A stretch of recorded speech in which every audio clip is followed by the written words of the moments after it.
Hi, good morning. So today we are starting a new series.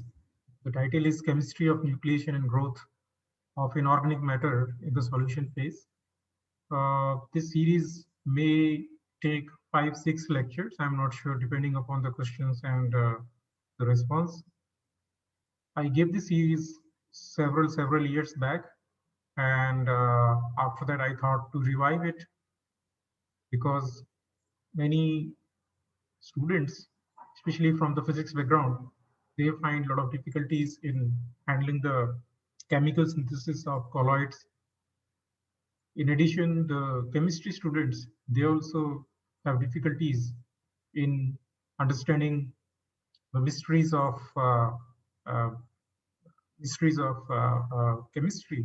So, considering uh, the interest of wide ranging of students, I thought it's a good idea to start this series. So a disclaimer that this is an introductory series.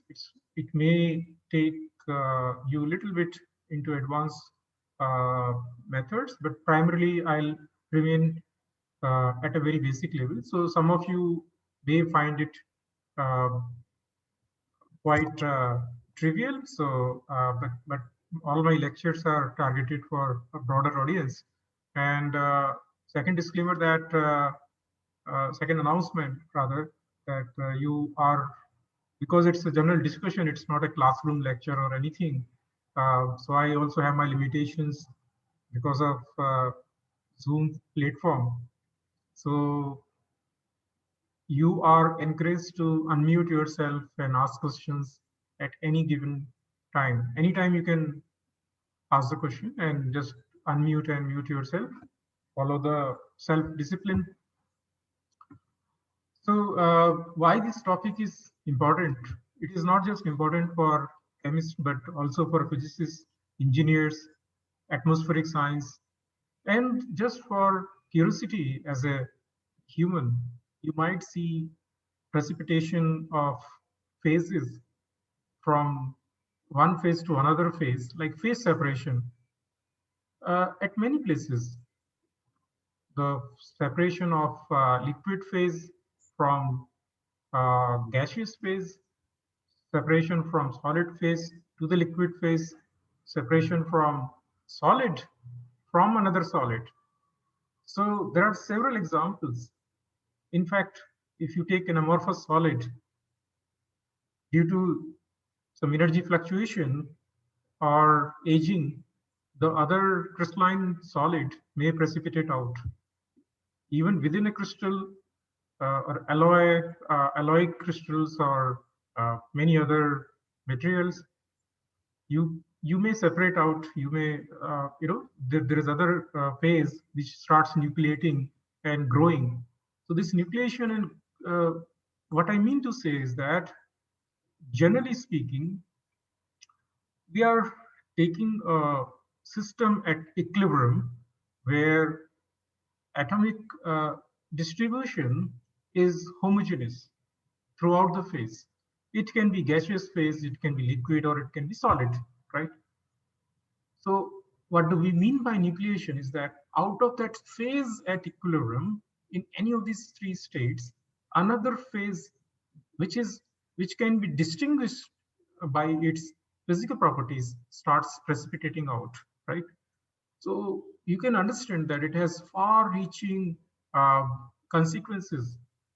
The formation of ice in your fridge, formation of snow, formation of droplets, right, in your like dewdrops in the garden when you see in the morning, all kinds of colloids formation in the atmosphere. So, and the physical properties of these smaller systems, which may start from few atoms to few thousands of atoms and even larger, is fascinating and challenging as well. The reason I'm going to tell you that it is non-trivial to study these phases. So there are several steps involved in the formation of matter So you can call it as a formation of condensed matter, condensation, actually, condensation to either to liquid or to solid. Of course, there are a lot of differences in the condensation of when you apply the theories uh, for liquids and solids, but there are a few similarities also. So the steps are following. We can broadly uh, uh, divide them into three stages. The nucleation stage, which is quite tricky, most trickiest state is the nucleation, and then evolution of several nuclei into the seeds, growth of seeds further into nanocrystals and further micron size or larger bulk systems. You can see on your screen that uh, all these phases are described here. So nucleation is as I mentioned, that the definition of what is the difference between a nucleus and the seed. So when I say nucleus is basically a cluster of few atoms, right? You can say that how many atoms. So if you start, let me look at my pointer.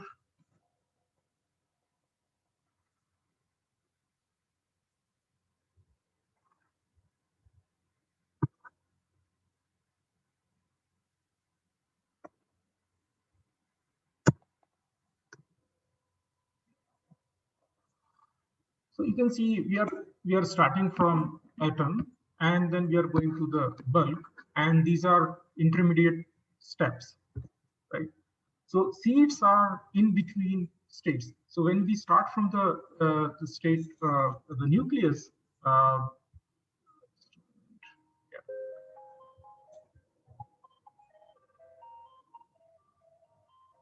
Hello, hello. Uh, can I call you back? I'm teaching actually. Yeah, yeah. So you can see we are increasing the number of metal atoms in the cluster, right? So initially what happens that when you take few atoms, so when you can see that it's for the it's for like there's one simple example where you have 6 atoms, and you can see that uh, for rhodium, actually it is rhodium here, and you can see that for you have 4 stable isomeric forms. So atoms can have different configuration of arrangement in 3 dimension. So they can arrange in different, and they are energetically same. I mean, if you calculate the energy using TFT, you will find that they are all equally stable. So most of the time you do this calculation in the vacuum phase, and when you have those things in the actual environment, the energetics might be very different. But this structure, you can see that it does not resemble the bulk structure of rhodium, not at all. And what happens the next? So if you start adding more and more atoms, right, you add another atom, so structure will change drastically. So it won't be the same if you keep on adding atoms. So uh, it won't resemble anywhere the bulk structure. I think bulk structure is I have to see, it is, I think, hexagonal for rhodium. One of you can check.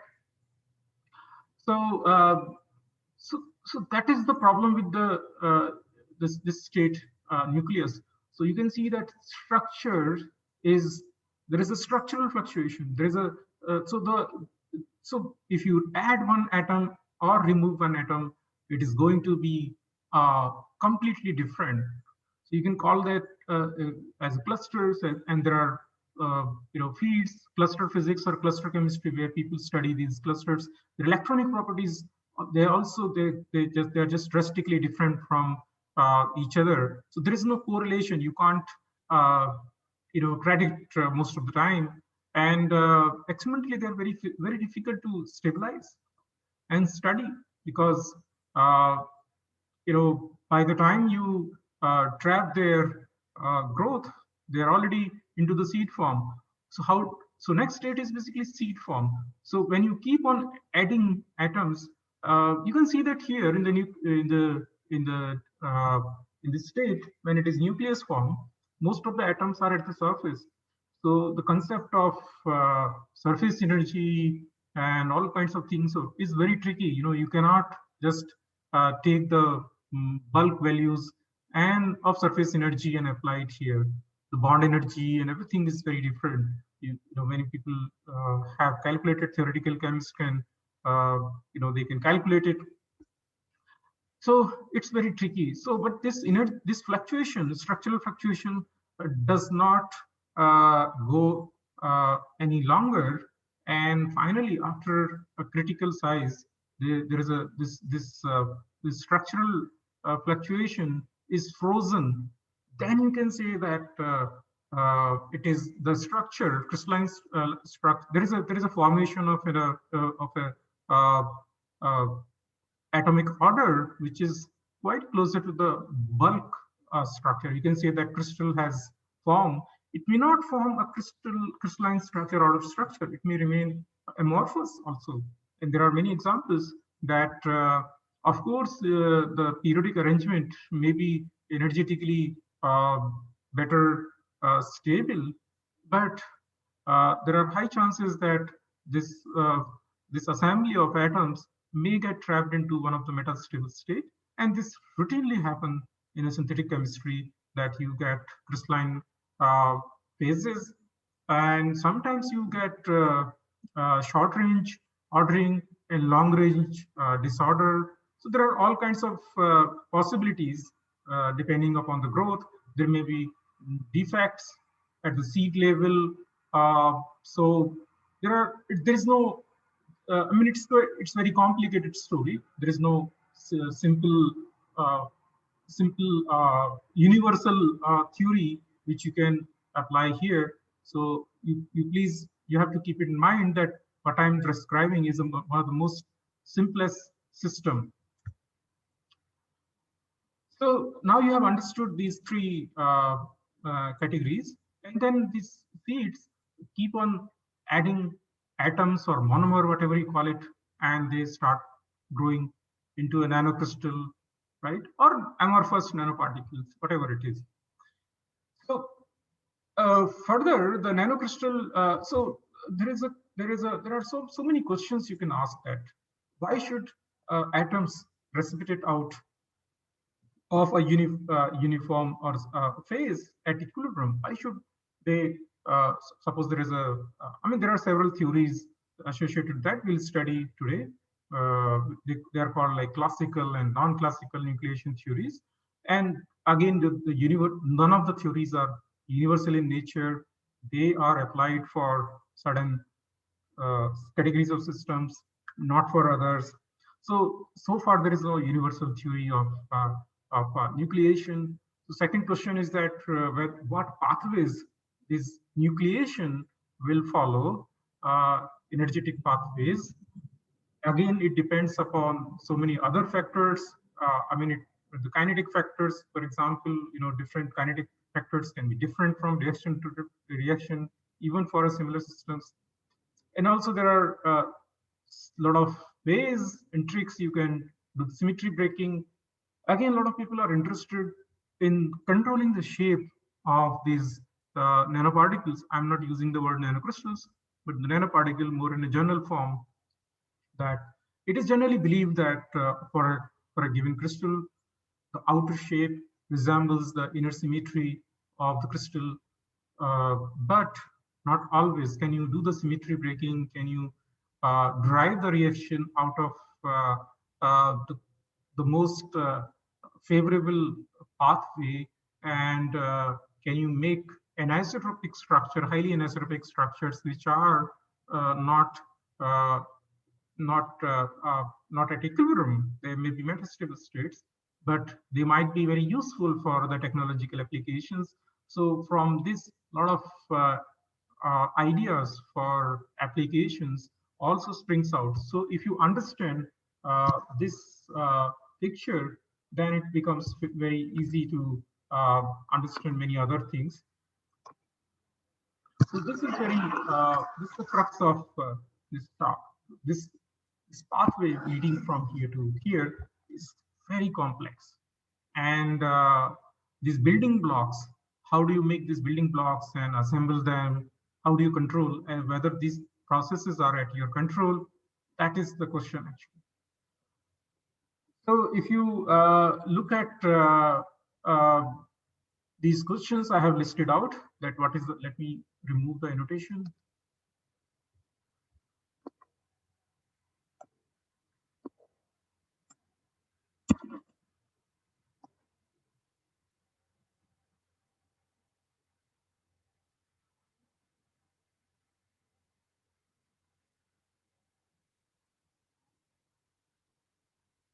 Okay, let me wait some other time.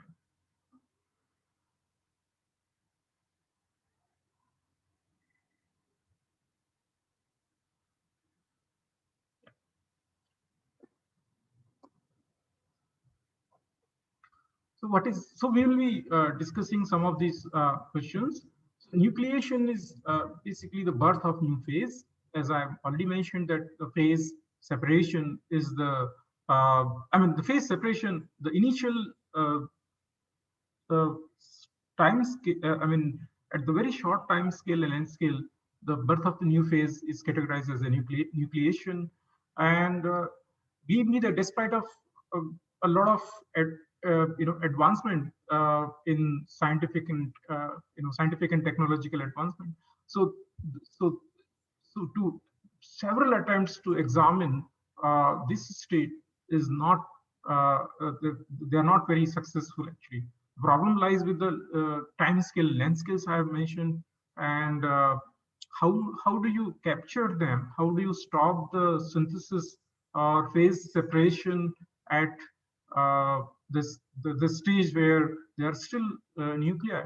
Because the moment you know that you have the formation of nuclei, they're already gone into the seed stage, or probably already as big as nanocrystallites. So because you need to probe them, and most of the chemical reactions are happening quite fast actually. So most of the time it is the computational chemistry which comes to our help. But there are attempts, several attempts lately in the advancement of synthetic chemistry, that you can stabilize this uh, nuclei. The other name for nuclei is quantum clusters, if you would like to search. Um, so, so I will be, so there are these two pathways, classical and non-classical. You can see that the classical, which we have already discussed, that you supersaturate. So this classical pathway, classical theory was given by originally by Lamer. We'll discuss his paper and success and failures of his paper in JACS in I think 1950. So the classical pathway is primarily based on the Lamer theory. So what he discussed, that you have first a burst of formation of monomers, or you can call them atoms. Actually, we do not know whether they are atoms or ions at this stage, because it's very difficult to know, especially in the synthetic method, where you need to reduce the cations to the neutral state. For example, synthesis of gold nanoparticles or silver, palladium, platinum. So nobody knows whether the ions come closer and then get reduced to form a nuclei, or first each ion get neutralized and form atoms, and then these atoms come together and form larger systems. We really do not know. So you can see that first you have a formation of nucleus, and then addition of further atoms, you can call them molecule or whatever, and then we have formation of a crystal, nanocrystal. So as I mentioned that we'll discuss in the advanced lectures, that the effort is basically to favorably grow one facet over other facet. So it is not that easy to grow one facet over other facet, but it is highly important for several catalytic applications and electronic devices that where the properties are highly phase dependent, right? So other pathways, which is very common, and we have seen this in our lab very frequently, both the pathways, is non-classical pathways. In fact, uh, the heterogeneous nucleation can be put into the non-classical pathways. I'll discuss the heterogeneous nucleation in detail and the role of affinity to the surfaces. Basically, homogeneous nucleation is a self-nucleation where the nucleation happens in similar monomers. The species, basically atom, they basically condense together, and heterogeneous nucleation happens at other surface. It can be a vessel, uh, boundaries or walls, or some other dust particle in which might be there in your reaction vessel. So that is heterogeneous nucleation, and many times the reaction is driven by heterogeneous nucleation because it depends upon the wettability, actually the contact angle, whether the uh, your uh, your monomer has greater affinity uh, for those surfaces. So it is quite complex in that way. That we'll leave it to the next lecture.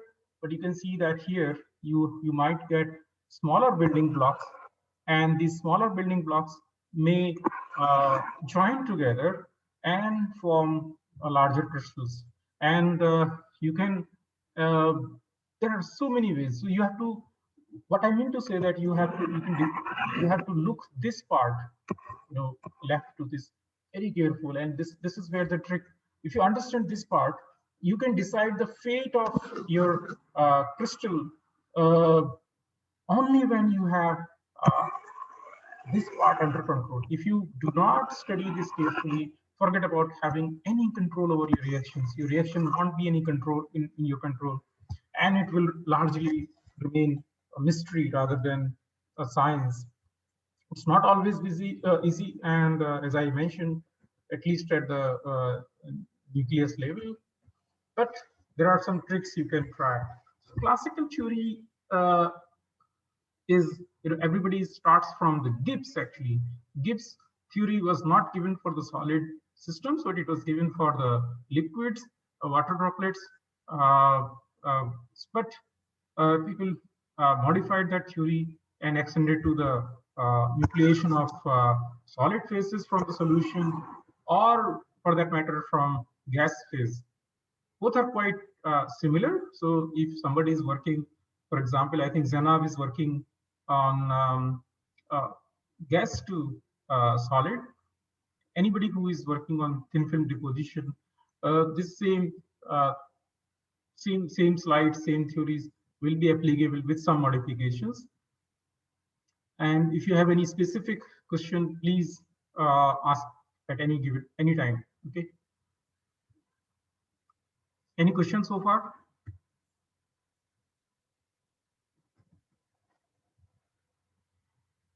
So non-classical theory, as I mentioned, that where you have uh, slightly larger building blocks, and they form a cluster, and they not necessarily always crystal, but it can be amorphous also.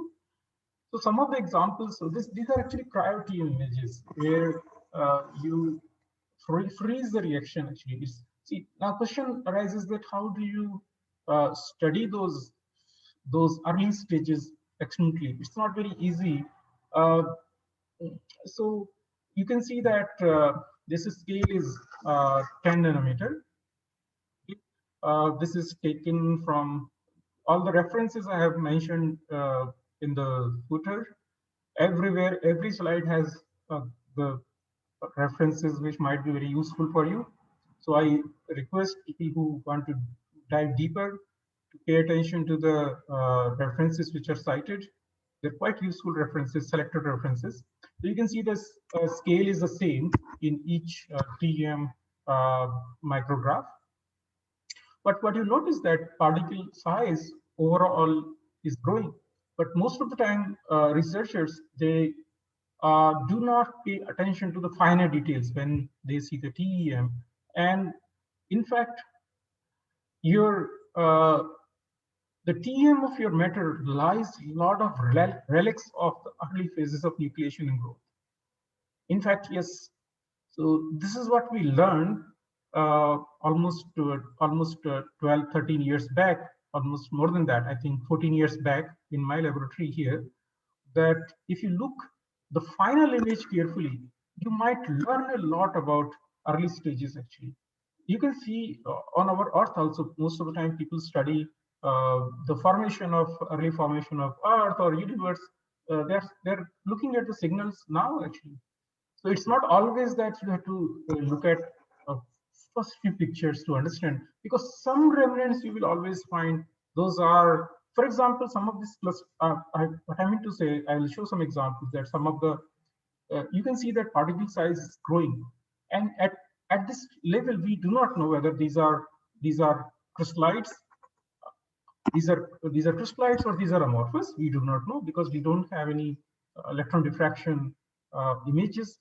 But so we are not concluding about their crystallinity. So, but we are just assuming that they are just the uh, you know aggregation of atoms. In this case, it's a magnetite, and you can see that particle size is growing from 2 minutes to 6 minutes to 82 minutes. The researcher is lucky because the reaction is quite slow, and you can take snapshots from the reaction and you can freeze it, and then you can take the TEM micrograph to arrest the further growth. So it is very tricky. You have to uh, find a right procedure for that. But you can see that each particle is large particle is in fact the aggregates of smaller building blocks, right? So this is the case. You can conclude immediately without going into the complexity that it is a non-classification. Anybody might immediately would have missed actually. In fact, here also you can see the aggregates. You can see that each building block is each larger building blocks is again you have a smaller clusters. And if you look at the zoom views, you can always see that these are the particles which are which you can easily miss out actually, right? I don't think students these days spend enough time with their data. Again, scale bar is here 10 nanometer, so it's almost I think 5-6 times zoom. This is 10 nanometer, and now you can see that it's almost I think yeah. Uh, this example is from Ramya's thesis, and these are gold nanoparticles, and these particles were synthesized by an antibiotic. So one of the trick which I would like to share is that you can reduce the temperature. So you're reducing the nucleation and growth rate, right? To not to drive the reaction too fast, and you can take uh, a weaker reducing agent rather than sodium borohydrate or some citric acid. In this case, the ceflexin is an antibiotic, it's a beta-lactam antibiotic, which is acting as a electron donor to gold 3 plus, and so also it is acting as capping agent because there is nothing else into the system, only gold salt and ceflexin molecule. So if you look at this image clearly, you can learn so many things here actually. Number one, what you see is high amount of polydispersity. You can learn that these reactions which are happening at a slower speed end up giving you polydispersed, polydispersed particles. If you do a burst nucleation, most of the time you get monodispersed particles. But here attempt was to tag ceflexin molecules on the top of the gold nanoparticles to study the antibacterial properties of ceflexin. But we realize that it's an excellent system. Being a slow reducing agent, it gives us opportunity, a time window to peep into the birth of this phase. Otherwise, it's not possible. What you can learn, second thing is that So why this polydispersity is happening? What is the reason behind the polydispersity? We'll discuss it later with the help of Lamere curve. But second thing, what you can learn is the assembly of, you can see the triangular assembly, right? You can see the, largely you can see the triangles. So these triangles are forming out of these smaller particles. So suppose if you zoom them here, you can see that each you have quasi-spherical systems, or sometimes you have the triangular systems.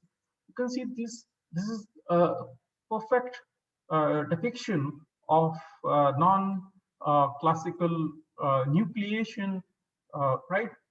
And it's not known at this point, and you can see there is a chaining up. Actually, you can see that there is a chain formation, some kind of a fractal structure. If you look at that larger scale, you will find that it's much beautiful. I will include the slides later on, but this story is always, whenever I look at this image, it's always, I keep looking at this. Actually, there's so much to learn here. There's so many mysteries hidden here, that why are they chaining up actually, and why are they making this why are they assembling in triangle form, right? Okay. So even this non so we understand the role of halide ions, that halide ion prefer 111 growth, where 111 facet is overexposed. uh, but that is the case for the classical nucleation, not for the this kind of non-classical nucleation. So halide ion role is is it there in the formation of this triangle? We really do not know. So luckily, you can shine a laser when these particles are assembling and growing, and you can learn a lot, because these time scales are in several tens of minutes. So that was another thing which we could do. And if you increase the reaction kinetics, if you increase the temperature to 25, you do not see this kind of features. You can see that here, the you can see the same scale, 20 nanometer here and 20 nanometer, similar scale. I will not say same scale, but there is a there is a stark contrast between 15-degree centigrade image, and so you can see a lot of annealing. You can see the phases are more uniform. Okay, so just 10-degree difference in the temperature, you can see that these particles are quite uniform in nature, not exactly uniform, but this is large scale image, and this is very different from large scale image here. Okay, what the second thing what we learn here, as I already told you, that the final image tells you a lot. You can see the uh, presence of smaller particles. You can see the smaller particles here, and they're everywhere. So we could not understand for several years whether these are antibiotic molecules, and these are the seeds or nuclei of gold. What stage they are? What are they doing? Why are not they participating into the post-wall ripening? Because these clusters, whatever they are, will be energetically highly unstable in any reaction. So this should not exist actually. This should not exist in the final reaction, because there are a lot of atoms at the surface, and they should uh, dissolve back and contribute to the growth of these larger particles. So this picture is taken at 35 degrees centigrade. You can see that already particles are nicely formed, and they are very far from what we saw the reaction happening at 15 degree centigrade. If you look at the UV visible absorption spectroscopy here, there is a unique story which we can learn without much effort. Actually, I mean, we don't need to do a sophisticated laser light scattering at an early stages here to get to learn something. But simple, if you do a in situ, this is not in situ, but if you do in situ UV visible absorption spectroscopy, You can learn so much actually. Look at this. Typically, what happens that a spherically symmetric gold nanoparticles, roughly 20-30 nanometer diameter, will show you a sharp surface plasmon resonance peak. This is a wavelength, and this is absorbance. So this peak is around 520 nanometer at the green uh, uh, color, and the remnant color you see here, ruby red, right? But you see absence of the color here. You can see that you don't see much color here. So at an early stage, you do not see the probably for this system, you do not see actually, you do not see the plasmon resonance, surface plasmon resonance peak. Instead, you see no absorption actually. So this absence was haunting us, absence of color for several months actually. We were not very sure what is going on. We were mixing the gold salt and antibiotic molecules, and nothing was happening actually. So you can look at this paper. So this is Cubic criteria. So this is thermal activation energy, and this tells about the energy level discretization. So if the size is if the particle size is this is in terms of energy, but below a particle size of around 3 nanometer, uh, you can call uh, these systems as nanoclusters, or below 1 nanometer, you can call them quantum clusters. Uh, the particles are small enough not to sustain the plasmonic oscillations, and they are not metallic anymore. And it shows the absence of metallicity actually. Okay, so particles, the energy levels start. There is a discretization at the given t. So kBt, the time the energy is not. So kBt is smaller uh, than the gap itself. Okay, so now you can see that for larger particles, you have the surface plasmon resonance P quite broad, obviously, because you can see the polydispersity. Because particles are highly polydispersed. And this is another case where you see significant NIR absorption because of the anisotropic growth, which is displayed here. That you can see that there are two modes of plasmon resonance, longitudinal and transverse. So these are two modes which are described here. Right? So I'm sorry, these are two different temperatures, but in another curve, we show you can actually plot the shift of this peak as well as this peak, right? So this is the image which shows uh, selected area electron diffraction, and right. So there are a number of approaches which are being developed to address this technical challenge. So how do you study these things?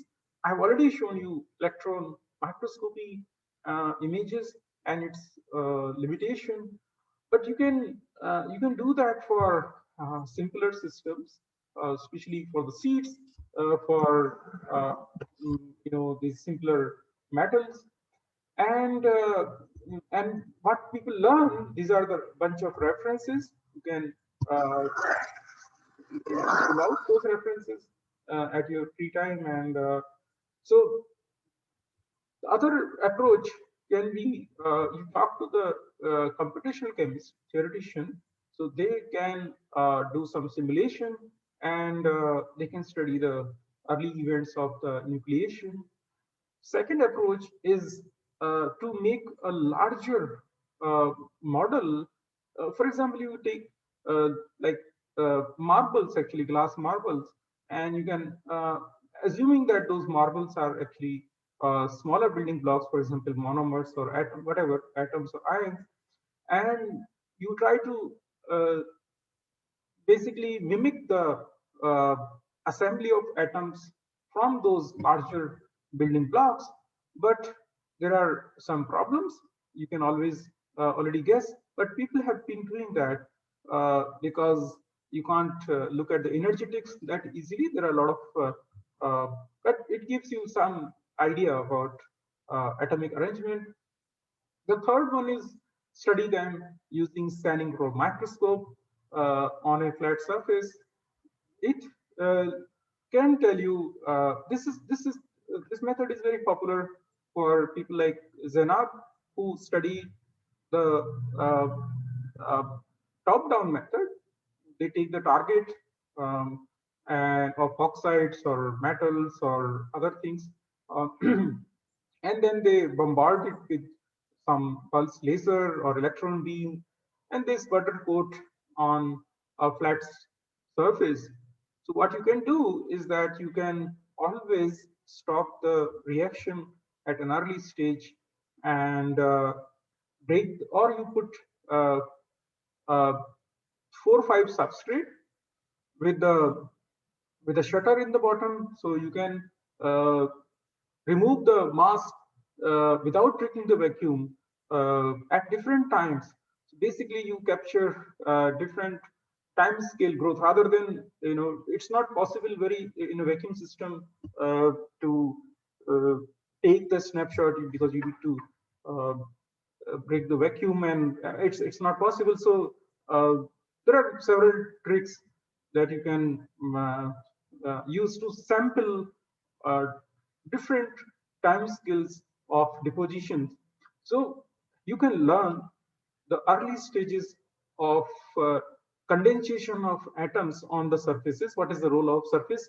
So then you can take the surface, they take the substrate out, and you can in the vacuum condition, you can look at those atomic arrangement on the solid surfaces using scanning probe microscopy, and that then you learn. But the problem is that these systems are far from a solution phase nucleation. They do not mimic at all because there is a role of it's also actually heterogeneous nucleation, which is always at work. The fourth approach is to make larger clusters. So you make smaller quantum clusters, and then you assemble them to. So your clusters are your building block, quantum clusters, and then you similar to the proteins, actually protein crystals. So you can use several ligands to stabilize them, and that's quite popular way. The another method is basically to make larger clusters to take bulky ligands, which is fine, but you are not you're not into the nucleus size domain anymore, because you have already crossed the limit of early stage of the, because they are very fine, they will be stable, they will be visible, but you're not looking at the same electronic properties and other things. So I will, this is the last topic for today. We'll discuss one theory which may be redundant today, but we can learn a lot from Lamir's model. So Lamir basically published this paper in 1950 in Journal of American Chemical Society. Uh, and he basically, so you can see the title, Theory, Production and Mechanism of Formation of Monodisperse Hydrosol. So you should note this term, monodisperse. What he did was that he took, in fact, he took this, let me uh, look at exactly what he did. Anyway, he took some sulfur compounds, and from that he had sulfur as a monomer, and then sulfur started uh, basically there was supersaturation because the sulfur monomers were overpopulating the solution. At one point, you can see that. So these are basically Lamer plot. So this is atomic concentration, Y scale, and this is time. So what you do, you are this is basically, I think, decomposition. Yeah, it is decomposition. You decompose sulfurous compound. So by decomposing, it can be thermal decomposition or something else. So what you do, you decompose. So you generate a lot many atoms. So as a function of time, the concentration goes up.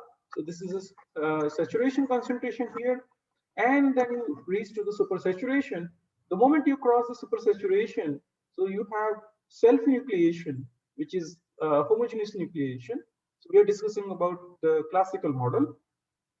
And Lamere model says that it's a burst nucleation.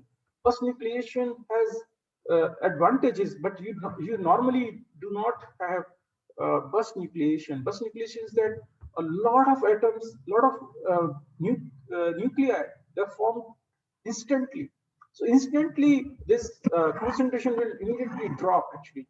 So what happens that there is uh, so the formation of fresh nuclei is not possible because it has already dropped, the concentration has already dropped below the supersaturation. This is an advantage that if you use this method, so you don't have new nuclei forming, and only this leftover monomers will contribute to the growth of the pre-formed um, nuclei at a at a uniform growth rate, and that leads to obviously the monodispersed particles. So I promised in the beginning that I will tell you why our gold nanoparticles, which we synthesize using antibiotics, were polydispersed. Now you can understand that it was not a burst nucleation. We were not taking our reduction, that was reduction method, but our generation of atoms was also very slow, right? So probably it was reaching above the supersaturation, and it was a very slow event actually. So you had both the events uh, coexisting. But I mean to say the formation of nuclei and the growth and the formation of new nuclei. So new nuclei were always forming actually because we were constantly supplying the atoms because of the slow nucleation. So there was constant supply of atoms, constant overshooting this curve, and uh, so then you have a lot many smaller particles as well, and then finally you stop the reaction, then you get polydispersed particles or sometimes bimodal distribution. In fact, what we saw in one case in Ramya's thesis, uh, that I will show some other time. So I think you can learn quite a lot from Lamer's work. Uh, so obviously, Lamere, there were a lot of limitations and assumptions in uh, the Lamer's work. You might have already seen the limitations, but two assumptions were made. They are very serious.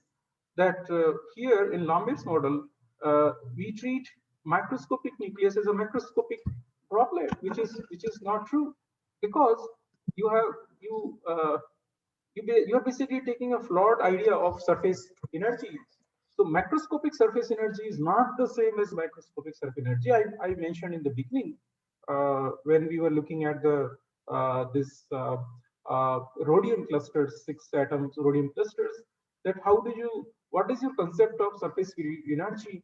That is also flawed because the for a for a different system of different number of atoms, the surface energy will be very different actually. Okay, so and also it was the problem that nucleation is inherently out of the thermodynamic equilibrium phenomena. So, so to use the equilibrium properties is also flawed actually. So those were the two primary problems here. Uh, okay, but it gave people a fairly good idea, and so what we can learn is summarized here, that we can learn that there are 3 basic requirements if you want to make monodisperse uh, synthesis. First is that initially you should have high rate of nucleation, right? Using the burst formation, actually, which is not very, it's not always true. and it should sustain only for a very short duration of time. It should not continue forever, as it happened in the case of antibiotics actually. So the initial fast rate of growth of this nuclei, and then you reduce the concentration below the saturation, so that you don't form new nuclei, and then you slowly keep on growing those preformed seeds for longer period of time. And then finally, the Oswald ripening. That Oswald ripening is actually two-step process. Oswald ripening is a second step process, that these smaller particles are not energetically stable, so they will dissolve back, and they will contribute to the growth of the larger particles. And you see all these things for people like Janab, who like to grow them on a solid surfaces. They are also smaller droplets. They People report that they tend to uh, contribute to the Oswald ripening. So now this is the final slide. Yes, that now question happens that how this Lamer classical theory is applicable to Bose system. Answer is no.